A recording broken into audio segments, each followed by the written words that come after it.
we're going to start calling you guys the No Panic Pioneers after that effort. You guys didn't look like you were panicking, but man, Verne had you guys on the ropes several times. And first off, congratulations on a hard-fought win. Thank you, and we appreciate all that you all have done for this class. It's certainly a first-class event.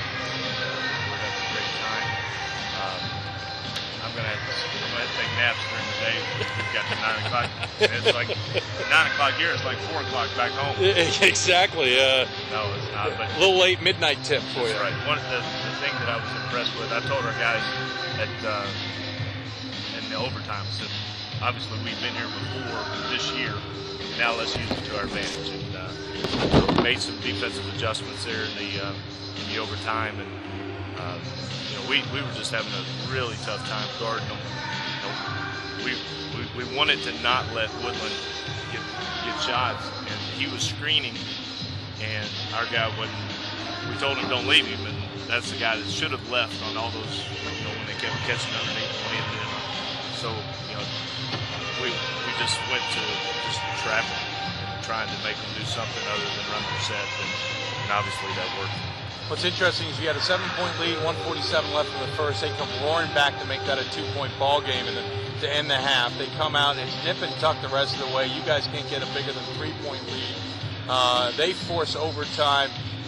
I don't think anybody expected what happened in overtime. You did make those adjustments. Talk about the pressure you guys put on them a little bit there in overtime. Full court. They really got you a couple quick turnovers and some quick points. Yeah, we went to cause 24 turnovers, and for it to still be as close a game as it was, certainly speaks volumes to how they shot the shooting the ball 53% from the field, over 40 from 3. But we had good pressure on them with our 2-2-1, and once we got to the half court, it looked like we just got them out of their comfort zone and got them into some different positions where earlier in the game we weren't being as aggressive as we probably should have.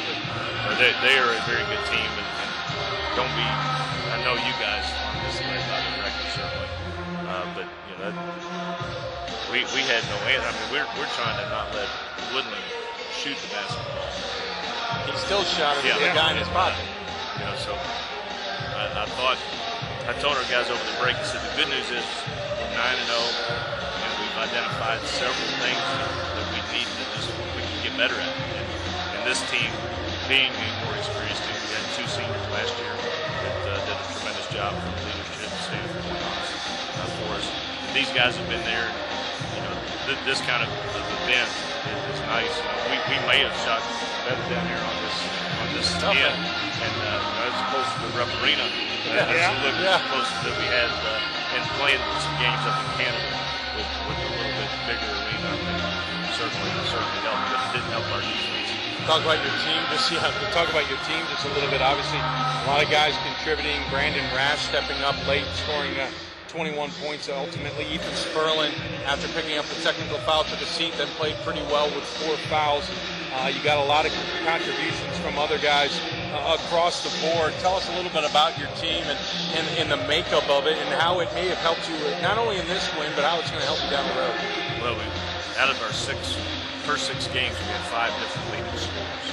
And this is one of those teams where we probably don't win the battle during warm-ups, and we certainly didn't win the battle in the airport. What team are you, a soccer team, or with an undersized bunch? But our 4 and 5, Sperlin and Rash can actually. He ran point in high school, so being able to give him some things. They did a nice job defensively on him, and I think every time that we went in there and charged, they were charging. They were doing a nice job. I was trying to say it weren't, otherwise, but I mean, if I agreed with them over there all the time, that probably would be the best thing. But Barrett Meyer got off to a great start. Last year when Tate Cox got hurt, we had to move Barrett to the point. That certainly affected his scoring. The freshman making all 11 threes in one game, and I thought he was on that streak early. They did a nice job on Rash. It's kind of the makeup of this team. They did a nice job on Rash as he was driving in. They were really helping. Kicked it out, and we got open looks. So what did that do? That opened things back up, and we did a better job of isolating him on the block instead of he was drifting quickly out to the 3-point line and posting up at 18 feet. That's just not how we do it. But, Stone, off the bench, can play. You can see we don't play a lot of kind of short the bench, and that goes against kind of what I've done for a number of years. I've always liked to play a lot of guys, but our top 5 are really, really solid. And then we talked about it over there in the locker room prior to this game. Was we need that energy off the bench, and because we couldn't get any of that separation, I was scared. I couldn't sub. A lot of your games, you've been taking the lead late. A lot of these games, you're coming down towards the end before you finally put your foot down on the game and get this win. Do you think that helps the team, or is that kind of playing a little bit of Russian roulette a little bit, where that can come back to haunt you? Being in Las Vegas, that's probably the correct. The roulette may be, but the Russian was not the good way. Not the good way to put it there. Not the good way to do it, but I really like how we've been able to pull out those games late, and you could see. I mean, you said it best. There was no panic, and to be able to, I was hoping they wouldn't make that last 3 to be able to be up 12 in the overtime. But it was we had a tremendous stop there to even get it back into the overtime. But it's a veteran team. We still only have 2 seniors, but the juniors that we have and the sophomores have played a lot of games and been in some key. We played some very good teams in that preseason up in Canada, and I felt like that really helped us. Obviously, the 10 days of practice was more important than the games, but it got us ready to play Kentucky when they were number 2 in the nation, and so our guys, they didn't panic, and we executed. We started really doing exactly what we wanted to do offensively. We struggled defensively getting, they're not accustomed to just leaving somebody and going and trapping, but we thought that was the best opportunity for us to be able to stop them, to make them do something other than pass it around, screen, block to block, shoot a layup, and run to the other end. Of course, Gustavus Adolphus you'll take on tomorrow. They knocked off Hardin Simmons earlier today in a quote-unquote upset. Of course, we're here in Vegas. We're always asking everybody what the plans are outside of the arena and the basketball. Have you guys had anything that you've been doing, or the players have had the opportunity to take advantage of? Well, we got in the night of the 26th, and I thought it was good for us to get out maybe a day earlier to get accustomed. We're not used to playing as late as we did tonight. So last night we let them. We took them down to the strip and had dinner, and were able to have some time down there because we knew these next 2 nights we're going to be a little busy. So we wanted to this morning let them sleep as late as we could to kind of shorten the day. I've played, before I was at Transylvania, we played a lot of games 8, 9 o'clock at night, some of the places, and we always tried to shorten that day for them. So we ended up only eating two meals, even with the game starting at 9. There at the beginning, it looked like we'd had the buffet 3 or 4 times today. But so we've coming in, we certainly approached it. We've played pretty well in really nice events like this. I mean, South Padre Island a couple years ago, and Cactus in Phoenix, and down in Florida. We've done a nice job of.